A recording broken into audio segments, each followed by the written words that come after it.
Welcome back to Rolando Estacado. My name is Rolando, and for today's episode, we will be doing an unboxing, first impressions of a knife that I've had my eyes on since June 6th of 2023, and I first encountered it at the Blade Show, and this is the CRKT HZ6 designed by Sensei James Williams.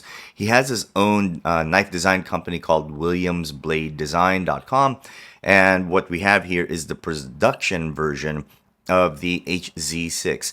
And you see two boxes here because as a collector, I have a tendency to purchase two knives, one to use, one to practice with, and one as a backup, and to keep relatively pristine. I imagine many of the audience, many of the people who follow my channel probably do the same thing.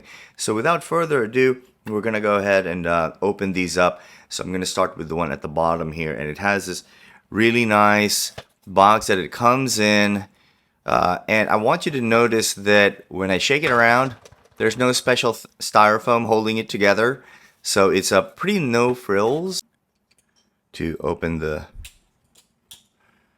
box, and I will say that I'm pretty excited about this one because when I first handled the HZ6 at the Blade Show, I was very impressed. Just by first impressions, when I felt it, I've handled many knives in the several decades that I've been collecting knives, and this one was very impressive. Just by feel, I knew that this was something that would work for me. It's most of the weight is actually towards the handle, which really secures it in the hand. So it comes with nice plastic sheath. Looks like there's a bit of a brochure that comes with it. I'm going to move the box away now. Looks like there's nothing else in it. And if we take a look at the brochure, this is really the first time I'm seeing any of this. Yep. Pretty standard brochure that I most likely comes with every CRKT product. Now let's move on to the blade itself. So without further ado, remove that piece of plastic.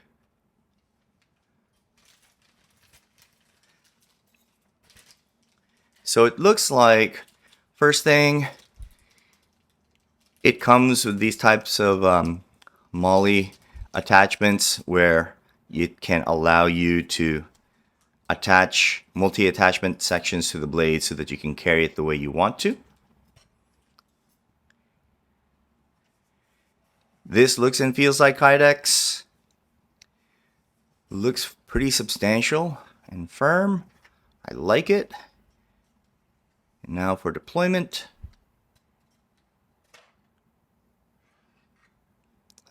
Very nice. I really can't believe how elegant and rugged the knife feels all at the same time. And again, this is unboxing and first impressions. I haven't looked too much at the specs yet, but this is purely from an unboxing and first impressions perspective. Right now, I already love it just from a feel perspective.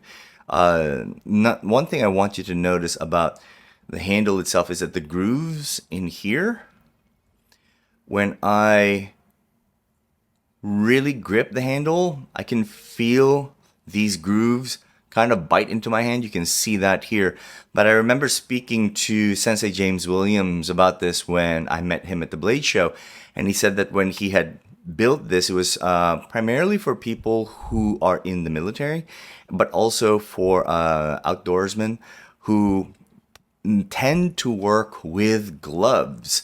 So having gloves on, so the handle is supposed to dig into the glove, so it's a far more secure grip as a result of it. And I also like that there's this lanyard loop here at the end, because I like lanyard loops on my knives to further secure it.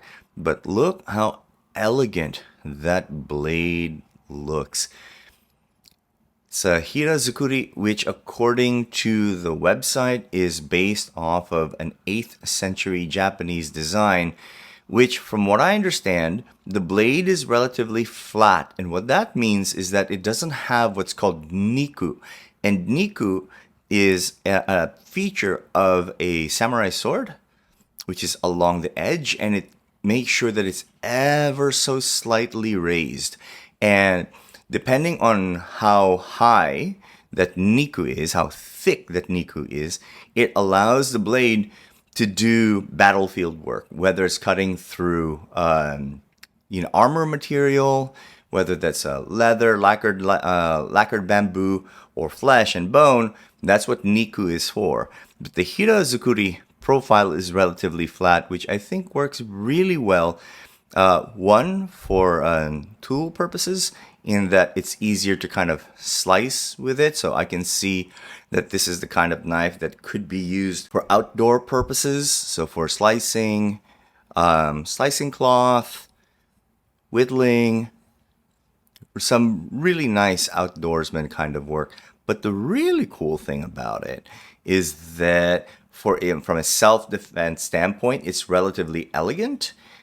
Actually, it's quite elegant, and it's very easy to maneuver. So for anybody who is in blade martial arts, this is a superb option. One, because of the maneuverability of it, but also because of the design. It gives you an appreciation of how a knife like this would be extremely precise in that type of self-defense kind of work. And again, I'm a big proponent of blade training because it gives you an awareness of how the kind of self-defense work that we do makes life even more precious. So one thing I want you to notice also about the handle is that when you kind of push on it here and you push it back in, there's this nice way that it secures itself so it doesn't just fall out. That's very, very secure. I like that a lot. But as I was saying, that it is important for us, for people who work with knives, that the precision of a knife in terms of its design, especially knowing that it comes from a hirazukuri design, that it has its roots in Japan from a particular period in Japan, it is important to know what the knife can actually do.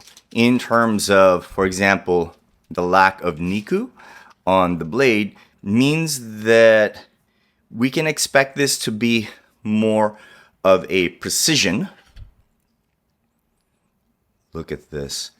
More from a precision standpoint. So if you're looking at doing any sort of practice, so if you have any sort of target practice that you're going to be using this knife on, you can expect this to kind of go in relatively easily because there's going to be very little drag on this. Because what niku does is that it's very good in terms of penetrating certain parts of the human anatomy from a historical perspective. That's what it's supposed to do, but also supposed to get through armor. And there's a lot of sources on that you can find on Google when you look it up on the internet, what it was the original design for. But the fact that there is lack of niku means that when we are working with this from a self-defense standpoint, and if you're working with any sort of soft targeting that you happen to have, you can expect this just from the perspective of design, that you can expect it to kind of insert and extract relatively easy. This feels really good from a retention standpoint, and I just noticed that the handle itself, not just from a glove perspective, from retention, but this is also some sort of extra jimping. So I think that there's a way for you to kind of grip it and then kind of move the butt end of the handle so that you have this extra jimping. So now it has this extra long grip. You can hold it in this grip as well, and that feels really, really secure in the hand. So far, I like everything I see about it, from the sheath to the handle design to the blade design. It's something that I've had my eyes on for a while, and I'm going to give this a very big seal of approval from the Rolando Estacada system, that this is something that I know I'm going to be practicing with.